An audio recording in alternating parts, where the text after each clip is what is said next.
2019లో మాతో కలిసినప్పుడు ఆయన కూడా మన చెగువేరా గురించి చెప్పాడు. కొద్దిగా లెఫ్ట్ ఐడియాలజీకి నాకు దగ్గర అని చెప్పాడు. ఇప్పుడు 2024కి బీజేపీతో కలిశారు. ఇప్పుడేమో సనాతనవాదం అంటున్నాడు. కానీ అప్పుడు చెప్పలే సనాతనవాదం. ఎన్నికలప్పుడు సనాతనవాదం చెప్పలేదు. ఎన్నికలు అయిన తర్వాత సనాతనవాదం చెప్తా ఉన్నాడు. బీజేపీ ఎజెండాని ఆయన మోస్తున్నాడు. హిందూ ధర్మాన్ని ఎవరు కాపాడనక్కర్లే. ఇది మాత్రం నేను గ్యారెంటీ చెప్తా. అసలు హిందూ ధర్మం అనేది వీళ్ళు కాపాడడం వల్ల ఏం రాలేదు. హిందూ ధర్మం అనేది ఎప్పటి నుంచో ఉంది, అది ఉంది. అదేవిధంగా ఇస్లాం, తర్వాత క్రిస్టియానిటీ. ఓకే, అది మన ఇది మతం అనేది, మత విశ్వాసం అనేది, లేదా వాళ్ళు ఏ దేవుణ్ణి పూజించాలనేది అది ఖచ్చితంగా ఆయా వ్యక్తికి ఉండాల్సిన స్వేచ్ఛ. అది దాన్ని ఎవ్వరము కాదనలేము, అందరం కూడా గౌరవించాలి. నేను అనేది ఏమంటే వారు హిందూ మతస్థులైనా, ముస్లింలైనా, క్రైస్తవులైనా, బౌద్ధులైనా, ఏ మతమైనా సరే, సిక్కులైనా సరే, మనం వారి మతాన్ని, వారికి ఉన్న ఆచారాన్ని మనం గౌరవించాల్సిందే. ఇప్పుడు సనాతనవాదం పేరుతో హిందూ మతానికి ఏదో ప్రమాదం వచ్చిందంటే మరి ఏం ప్రమాదం వచ్చిందో వాళ్ళే చెప్పాలి. ఇంకొకటి పెద్ద ఆశ్చర్యకరమైన అంశం ఏమంటే, ఇవాళ కేంద్రంలో అధికారంలో ఉన్న పార్టీని అది ఒక మతోన్మాద పార్టీ అని మేమంటున్నాం. వారే చెప్తున్నారు హిందూ మతం ఇదని. వాళ్ళు వచ్చి 10 ఏళ్ళు అయింది అధికారం లేదు. మరి 10 ఏళ్ళు అయిన తర్వాత వాళ్ళు ఇవాళ హిందూ మతానికి ప్రమాదం ఏర్పడిందని చెప్తున్నారంటే మరి ఇంతకంటే సిగ్గుచేటైన విషయం ఇంకోటి ఉందని నేను అడుగుతాను. కాంగ్రెస్ అధికారంలో ఉంది, వాళ్ళు కాంగ్రెస్ సెక్యులర్ పార్టీ, మా మతానికి న్యాయం జరగలేదంటే అప్పుడన్నా కొద్దిగా దెర్ ఇస్ సమ్ మీనింగ్. అప్పుడు మీటింగ్ ఏం లేదు. ఈవెన్ అప్పుడైనా సరే ఏ మతానికి ఏం ప్రమాదం ఏం రాలే కాంగ్రెస్ అధికారంలో ఉన్నప్పుడు కూడా. నీకు ఇప్పుడు మీరే అధికారంలో ఉన్నారు, హిందూ మతోన్మాదాన్ని భుజాన్ని వేసుకున్న వాళ్ళు, దేవాలయాలు కట్టాలి, మసీదులు కూల్చాలనే వాళ్ళు, మీరు అధికారం లేకొచ్చి మళ్ళీ మీరే హిందూ మతానికి ప్రమాదం ఏర్పడింది అంటారు. హిందూ మతానికి ప్రమాదం ఎక్కడ ఏర్పడిందో దానికి మీరే సమాధానం చెప్పాలి. హిందువులంతా సంఘటితం కావాలి, ముస్లిమ్స్ ఉన్న యూనిటీ మనకు ఉండాలి, క్రిస్టియన్స్ ఉన్న యూనిటీ మనకు ఉండాలి అనేది పవన్ కళ్యాణ్ గారు ఈ మధ్య కూడా చెప్పారు. ఏం వాళ్ళలో అదే వాళ్ళలో ఉన్న యూనిటీ ఏంటి చెప్పమని అడుగుతాను. ఇవాళ దేశంలో కోట్లాది మంది క్రైస్తవులు ఉన్నారు, కోట్లాది మంది మహమ్మదీయులు ఉన్నారు. వాళ్ళు ఎక్కడ మత ప్రాతిపదికన ఓట్లు వేయడంలే. నేను గ్యారంటీ చెప్తా, బీజేపీ వాళ్ళు ముస్లింకి టికెట్ ఇవ్వమను, సచ్చినా ఏరు వాళ్ళు. ముస్లిం కాబట్టి మేమంతా ఓట్లు వేస్తామని వేస్తారా? తర్వాత ఒక ముస్లిం ఇండిపెండెంట్గా నిలబడినంత మాత్రాన అందరూ పోయి ముస్లింకి ఏమైనా ఓటు వేస్తున్నారా? వేయడంలే. ఎవరు అట్లా వేయడానికి అంటే వాళ్ళకున్న రాజకీయ అభిప్రాయాలను బట్టి, వారికున్న ఆ ఇన్స్టింక్ట్ ఏదైతే ఉంటుందో దానికి వేస్తారు. వాళ్ళు అభిమానించే రాజకీయ పార్టీకి ఓట్లు వేస్తారు. లేదంటే ఆ నిలబడ్డ క్యాండిడేటు వారికి కొంత అభిమానంగా ఉండి ప్రజల్లో ఉపయోగపడతాడన్నప్పుడు క్యాండిడేట్ని బట్టి కూడా తక్కువే. ఎక్కువ మంది 95% ఓటర్సు వారు ఏ పార్టీకి అయితే ఓటు వేయాలనుకున్నారో ఆ పార్టీకి వేస్తారు. వ్యక్తి ప్రాధాన్యత కూడా కొంత ఉంటుంది. అంతేగాని వాళ్ళు మతం ప్రాతిపదికగా ఓటేస్తారనేది ఎట్లా కరెక్టు? మతం ప్రాతిపదిక పైన ఏడ ఓటేసారు వాళ్ళు? తర్వాత హిందువులైనా కూడా ఎందుకు వేయాలి? హిందువులంతా ఒకటైతే అంటరానితనం ఎందుకుంది? హిందువులంతా ఒకటైతే వీళ్ళని టెంపుల్స్లోకి ఎందుకు రానివ్వడంలే? హిందువులంతా ఒకటైతే పూజారులుగా నీవు దళితులను కూడా పెట్టుమరైతే.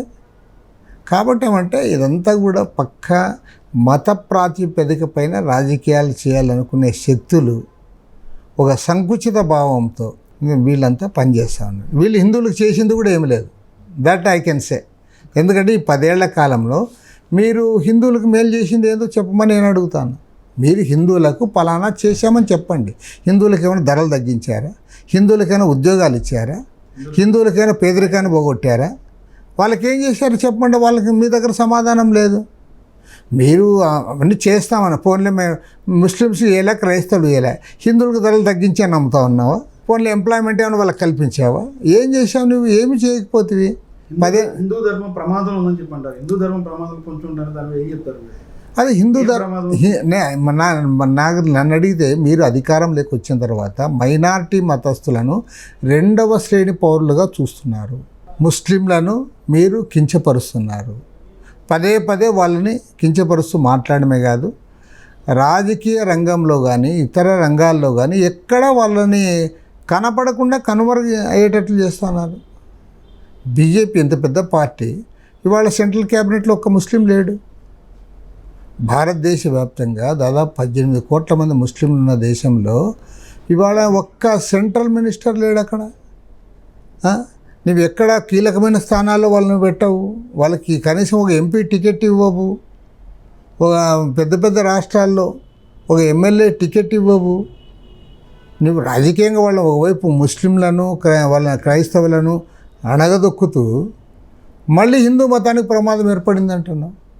హిందూ మతానికి ప్రమాదం ఎట్లా ఏర్పడింది అంటే మీ నుంచి ఏర్పడింది. ఎందుకు? హిందువులను వాళ్ళకి వ్యతిరేకంగా మీరు తయారు చేస్తున్నారు. ఏదో ఒక రోజు వాళ్ళను మైనారిటీలు కూడా అనుకుంటారు హిందూస్ మాకు వ్యతిరేకమని. కాబట్టి ఏమంటే ప్రమాదం విద్వేషాలు పెరుగుతుంటారా?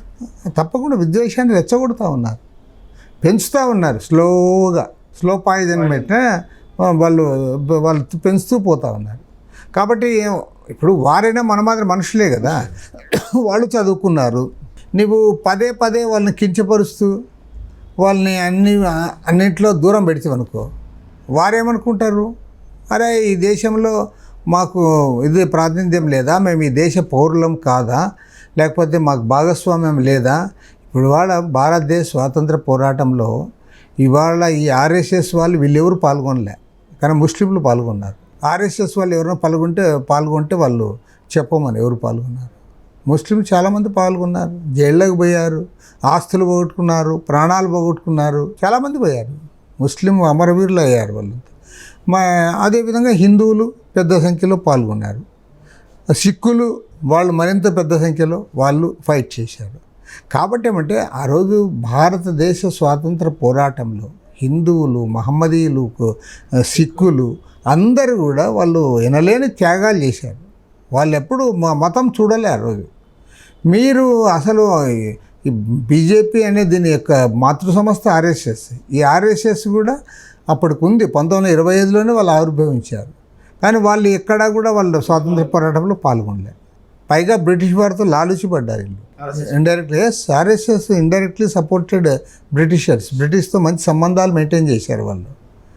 మరి వారు ఇప్పుడు వచ్చి వారు ఇస్తున్నారు సర్టిఫికెట్లు, ఎవరు దేశభక్తుడు ఎవరు దేశభక్తుడు. అసలు మీ దేశభక్తి ఏంటి అని నేను అడుగుతాను. తర్వాత మీరు పదే పదే హిందువులకు ప్రమాదం ఏర్పడింది, పదే పదే హిందువుల కోసం మేము ఉన్నామని చెప్పేవాళ్ళు, హిందువుల కోసం మీరు చేసింది ఏమిటి?